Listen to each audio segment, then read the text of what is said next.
আসসালামু আলাইকুম। কৃষক অ্যাগ্রো ট্রেডার্স চ্যানেলটিতে আপনাদের স্বাগতম। আসুন খামার করি, সফলতা অর্জন করি।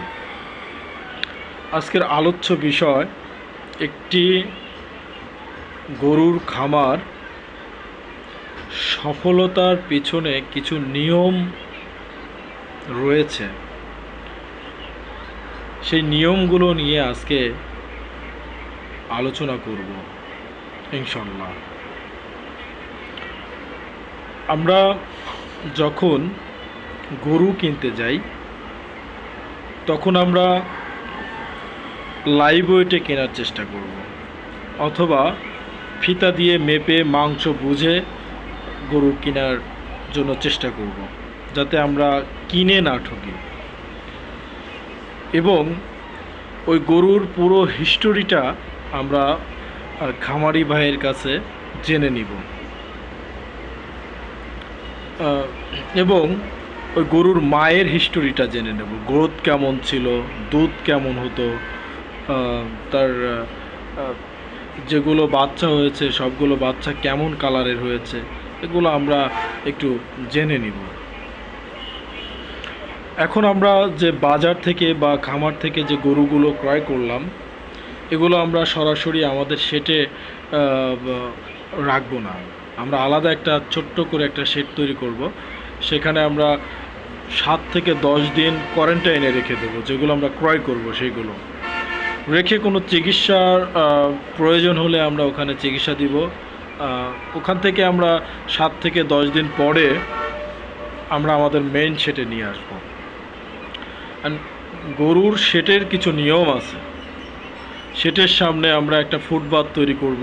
ফুটবাথে আমরা পটাশিয়ামের পানি দিয়ে রাখব, যাতে করে আমরা খামারে ঢুকতে আমাদের পা ভিজিয়ে ঢুকতে পারি, ব্যাকটেরিয়া ও ভাইরাস আমাদের পায়ের সাথে না যায়। এবং আমরা জীবাণুনাশক পাউডার পানির সাথে মিক্সার করে স্প্রে করব আমাদের শরীরে। আমরা গরু ধরার আগে আমাদের হাতে জীবাণুনাশক স্প্রে করে নিব। আমাদের খামারের হাইজিন স্যানিটেশনটা 100% মেনটেন করব।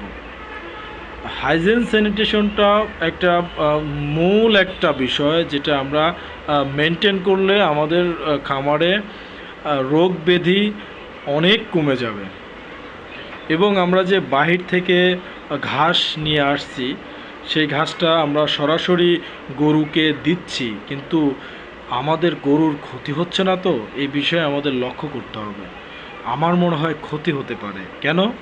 কারণ হচ্ছে ওই ঘাসের মধ্যে ব্যাকটেরিয়া ভাইরাস থাকতে পারে, কিন্তু আমরা ওটা দেখতে পাই না। আমি কেন রিস্ক নিব? তাহলে আমি ওই ঘাসটা খামারে এনে আমি পানির মধ্যে ভিজায়া পরিষ্কার করে খাওয়াবো গরুকে। এখন গরুকে আমি 2 বেলা গোসল করাবো, 2 বেলা সুন্দর করে গোসল করাই দিব।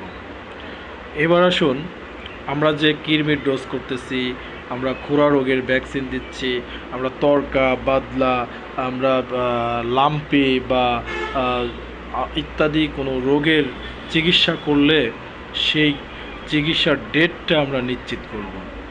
আমরা একটু চেষ্টা করব গরুর গলায় অথবা কানে একটা স্টিকার লাগানোর জন্য, যেখানে নাম্বারিং করা যায় যে এত নাম্বার গরুর এই রোগ হয়েছে, এই রোগের চিকিৎসা দিয়েছি এত তারিখে। ধরুন, উদাহরণস্বরূপ যদি বলি, কৃমিনাশক ডোজ আপনি এই ডেটে দিয়েছেন, আগামী কোন ডেটে দিতে হবে সেটা আপনি রেজিস্টার মেনটেন করবেন। এবং আপনার খামারে আপনি একটা সাইনবোর্ড লাগাবেন। ওই বোর্ডের উপরে আপনি বিস্তারিত লিখবেন যে আজকের এই ডেটে আমি কৃমিনাশক ডোজ দিলাম, আগামী এই ডেটে আমাকে কৃমিনাশক ডোজ করতে হবে এত নাম্বার গরুর। এইভাবে প্রত্যেকটা রোগের স্টেপ বাই স্টেপ নাম্বার ধরে আপনাকে লিখে রাখতে হবে। রেজিস্টারও লিখতে হবে, বোর্ডেও লিখতে হবে। বাইরের কোনো চিকিৎসক ডাক্তার যদি এসে আপনাকে চিকিৎসা দিতে আসে, তখন আপনার অত নম্বর গরু দেখে সে টোটাল বোর্ডের দিকে তাকালে তার হিস্টোরিটা সে দেখতে পাবে, অথবা রেজিস্টারটা সে দেখলেও দেখতে পারবে। তবে রেজিস্টার আমরা সবাইকে না দেখিয়েও আমরা বোর্ডে কিন্তু দেখতে পারি। সবসময় আমরা বোর্ডে ঢুকলেই বোর্ডের দিকে তাকাইতে পারি এই গরুটার আজকের অবস্থা কোন অবস্থায় আছেন। এটা খুব গুরুত্বপূর্ণ। এটাকে বলে মডেল ফার্ম। আপনার এত ইনভেস্ট, আপনার এত পরিশ্রম, আপনি তো অবশ্যই একটা মডেল ডিজিটাল ফার্ম করবেন। আপনি তো অবশ্যই গরুগুলোকে আপনার সন্তানের মতো ভালোবাসবেন। এটা গেল। এখন গরুর যারা ব্যবসা করে তারা বিভিন্ন খামারে, বিভিন্ন বাজারে গিয়ে গরু ক্রয় করে। তারা কোন খামারে গেল, কোন বাজারে গেল, ওইখানে ব্যাকটেরিয়া বা ভাইরাস বা গরুর কোনো অসুখ ছিল কিনা সেইটা তাদের শরীরের থেকে সরাসরি আপনার খামারে ঢুকলে সেটা ছড়িয়ে যাবে। এই জন্যই সে যাতে সরাসরি ঢুকতে না পারে, সেই জন্য সে পটাশিয়ামের পানি ব্যবহার করবে এবং স্প্রে করবে জীবাণুনাশক পাউডার দিয়ে, পানি মিক্সারটা দিয়ে সে স্প্রে করবে, নিজের হাত ধুবে। এর আগে কোনো গরুকে সে টাচ করবে না। এবার আসুন, গরুর যে আমরা খাদ্য দিচ্ছি, এই খাদ্যটা অবশ্যই পরিষ্কার পাত্রে দিতে হবে। এই পাত্রটা যেন অপরিষ্কার না হয় সেদিকে আমাদের খেয়াল রাখতে হবে। অপরিষ্কার থাকলেও আমরা পরিষ্কার করে নিব। ইভেন আপনাকে পাত্রগুলো পরিষ্কার করে দিতে হবে। এইভাবে আপনাকে একদম গরুকে সন্তানের মতো ভালোবাসতে হবে। তাহলে আপনার গরুর রোগ ব্যাধি অনেক কম হবে। দেখুন, আমরা আমাদের কত যত্ন করি, তারপরও আমরা অসুস্থ হই, তারপরও আমরা সঠিকভাবে জীবনযাপন করতে পারি না। তাহলে একটা গরুকে কতটুকু আপনার প্রায়োরিটি দেওয়া প্রয়োজন, কতটুকু স্নেহ করা প্রয়োজন, কতটুকু ভালোবাসা প্রয়োজন। গরুকে অবশ্যই ফ্রি অ্যাক্সেস ওয়াটার দিবেন। খাদ্যর পাশাপাশি ফ্রেশ পানি 24 ঘন্টা রেখে দিবেন। গরুর যখন মন চাবে তখন সে পানিটা খাবে। এবার আসুন, আপনার গরুর দুধ একটু বিনা খরচে বাড়িয়ে দিই। আশ্চর্য হওয়ার কিছু নাই, এটা সত্য কথা। বাড়ে। কিভাবে বাড়ে? আপনি সকালে যখন গরুকে খাদ্য দিলেন, খাদ্য দেওয়ার সাথে সাথে আপনি গরুকে গোসল করায় দেন।